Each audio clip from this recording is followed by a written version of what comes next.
my name is Riley Stevens.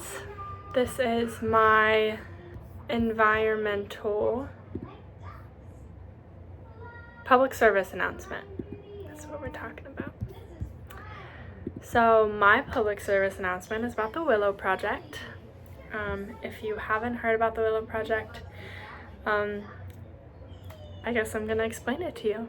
So enjoy. So ConocoPhillips is a fossil fuel company, and they have been drilling in Alaska for decades, for many years. And recently in 2020, they came to the Trump administration asking if they could drill into Alaska a whole lot more than what they had originally been drilling.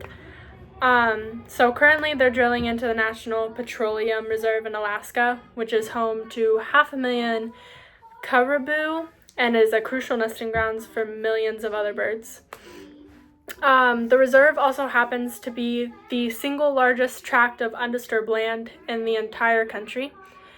And this is the land they decided they were going to drill into to get petroleum and oil.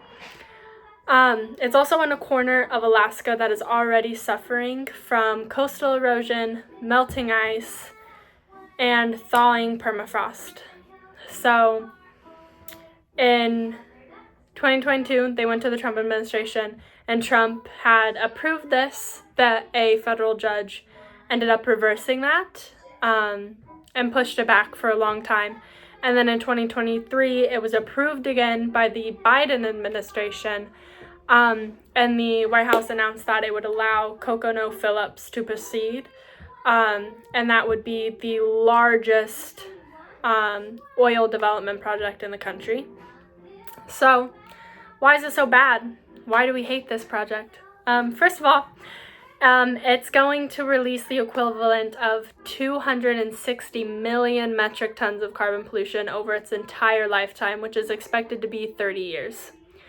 This means that if it's completed like they think it will in 30 years, it will release an additional 9.2 million metric tons of carbon pollution in the atmosphere each year.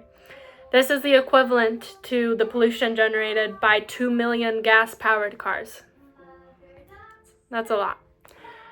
Some conservationists estimate that this project could result in the loss of 532 acres of wetlands, 619 acres of habitat disturbances for polar bears, and more than 17,000 acres of disturbances for birds. And it's also going to increase climate change. So I know this is still happening in our current time. I know it's not the most recent public service announcement, but yeah, hope you enjoyed.